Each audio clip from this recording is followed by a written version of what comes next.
नमस्कार, आप देख रहे हैं भारत वर्ल्ड न्यूज और मैं हूं राज यादव। बगराम एयरबेस, जिसे आधिकारिक रूप से बगराम एयरफील्ड कहा जाता है, अफगानिस्तान के परवान प्रांत में स्थित है। यह राजधानी काबुल से लगभग 60 किलोमीटर उत्तर में हिंदुकुश पर्वत श्रृंखला की तलहटी में बसा हुआ है। अपने भौगोलिक स्थान और सामरिक संरचना के कारण इसे केवल एक हवाई अड्डा नहीं बल्कि दक्षिण एशिया और मध्य एशिया के बीच स्थित एक रणनीतिक धुरी के रूप में देखा जाता है। वर्षों तक यह अमेरिकी सेना का सबसे बड़ा सैन्य अड्डा रहा और इसे अमेरिका का छोटा शहर तक कहा जाता था। इसके भीतर रनवे, हेलीकॉप्टर पैड, गोला बारूद भंडार, खुफिया विभाग की इमारतें, ड्रोन संचालन केंद्र, सैनिकों की आवासीय कॉलोनियां, अस्पताल, जेल और यहाँ तक कि जिम और फास्ट फूड दुकानों जैसी नागरिक सुविधाएं भी मौजूद थीं। बगराम एयर बेस का महत्व केवल इसके आकार या सैन्य क्षमता तक सीमित नहीं है, बल्कि इसका भूराजनीतिक महत्व इससे भी अधिक गहरा है। यह स्थान ऐसा है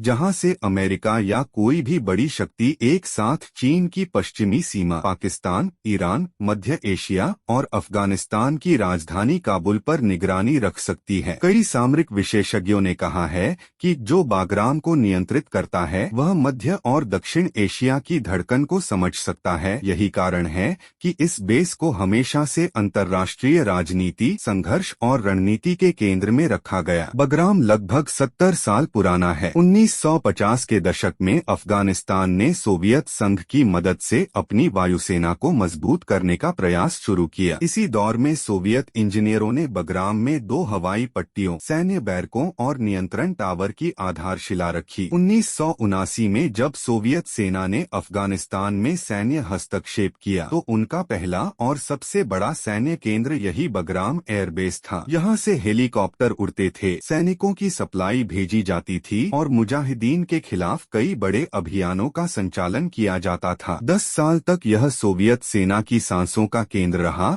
और यहीं से अफगानिस्तान के उत्तरी क्षेत्रों पर उनका प्रभाव बना रहा। सोवियत सेना के जाने के बाद 1990 से 2001 तक अफगानिस्तान लगातार गृहयुद्ध और राजनीतिक अस्थिरता का शिकार रहा। इस दौर में बगराम एयरबेस कभी स्थानीय युद्ध सरदारों तो कभी तालिबान के कब्जे में रहा। हालांकि इसका ढांचा खंडहर में बदल चुका था, पर इसका स्थान इतना महत्वपूर्ण था कि सैन्य दृष्टि से इसकी अहमियत कभी कम नहीं हुई। फिर 11 सितंबर 2001 को अमेरिका पर अलकायदा द्वारा हमले हुए और अफगानिस्तान में एक नए युग की शुरुआत हुई। 7 अक्टूबर 2001 को अमेरिका ने ऑपरेशन एंड्यूरिंग फ्रीडम शुरू किया और तालिबान शासन को हटाने के लिए अफगानिस्तान में प्रवेश किया। अमेरिकी सेना ने सबसे पहले जिस स्थान को अपना मुख्य आधार बनाया वह था बगराम एयरबेस। अमेरिका ने इसे पूरी तरह आधुनिक सैन्य शहर में बदल दिया। 2000 मीटर लंबा जो पुराना रनवे था उसे बढ़ाकर 4000 मीटर तक किया गया ताकि C-17 जैसे विशाल सैन्य विमान भी यहां से उड़ सकें। ड्रोन के लिए अलग स्टेशन बनाए गए, खुफिया एजेंसियों के गुप्त दफ्तर तैयार हुए और 40,000 से अधिक सैनिकों के रहने की क्षमता विकसित की गई। यहाँ एक बड़ा अस्पताल, बिजली संयंत्र, पानी की सप्लाई, चर्च, मस्जिद, जिम और बर्गर किंग जैसे फास्ट फूड आउटलेट भी खोले गए। इस बेस पर तैनात सैनिक कहते थे कि अगर अफगानिस्तान में कहीं जीवन सामान्य लगता था तो वह केवल बागराम था। लेकिन बगराम की सबसे विवादित पहचान उसकी जेल थी। अमेरिकी नियंत्रण के दौरान यहाँ एक डिटेंशन सेंटर चलाया जाता था जहाँ संदिग्ध आतंकवादियों और तालिबान लड़ाकों को हिरासत में रखा जाता था। कई अंतर्राष्ट्रीय मानवाधिकार संगठनों ने आरोप लगाया कि इस जेल में कुछ कैदियों पर यातनाएं दी गईं। उनसे पूछताछ के दौरान बिजली के झटके, नींद न देने जैसी कठोर तकनीकें अपनाई गईं। 2014 में जब यह विवाद बढ़ा तो अमेरिका ने दबाव में आकर इसका प्रशासन अफगानिस्तान सरकार को सौंप दिया, लेकिन इसकी छवि लंबे समय तक बहस और आलोचना का विषय बनी रही। 2021 में जब अमेरिकी सेना ने अफगानिस्तान से पूरी तरह हटने का निर्णय लिया तो 2 जुलाई की रात उन्होंने अचानक बिना किसी औपचारिक घोषणा के बगराम एयर बेस खाली कर दिया। अफगानिस्तान की सेना सुबह जब बेस में पहुंची तो उन्हें खाली बैरक, बंद रनवे, बंद जनरेटर और कुछ छोड़े गए उपकरण मिले। पश्चिमी मीडिया ने इसे मिडनाइट एग्जिट कहा। अमेरिका की यह गुपचुप विदाई केवल एक सैन्य निर्णय नहीं थी, बल्कि उसने तालिबान के लिए एक मनोवैज्ञानिक जीत का दरवाजा खोल दिया। अमेरिका के जाने के कुछ ही दिनों बाद तालिबान ने बगराम एयर बेस पर कब्जा कर लिया। यह वही जगह थी जहां कभी तालिबान के बंदियों को रखा जाता था, पूछताछ होती थी और जहां से उनके खिलाफ सैन्य अभियान चलाए जाते थे। आज वे स्वयं उसी नियंत्रण कक्ष में बैठे थे जहां कभी अमेरिकी जनरल बैठते थे। तालिबान के प्रवक्ता ने उस समय कहा था, अल्लाह ने हमें वह जगह वापस दे दी जिसे कभी हमसे छीन लिया गया था। यह कब्जा केवल एक सैन्य रणनीति नहीं बल्कि एक बड़े प्रतीक की तरह दुनिया के सामने आया। तालिबान ने बगराम को अपने नियंत्रण में लेने के बाद तुरंत यह घोषणा की कि इस बेस का इस्तेमाल किसी विदेशी सेना को नहीं करने दिया जाएगा। उन्होंने स्पष्ट शब्दों में कहा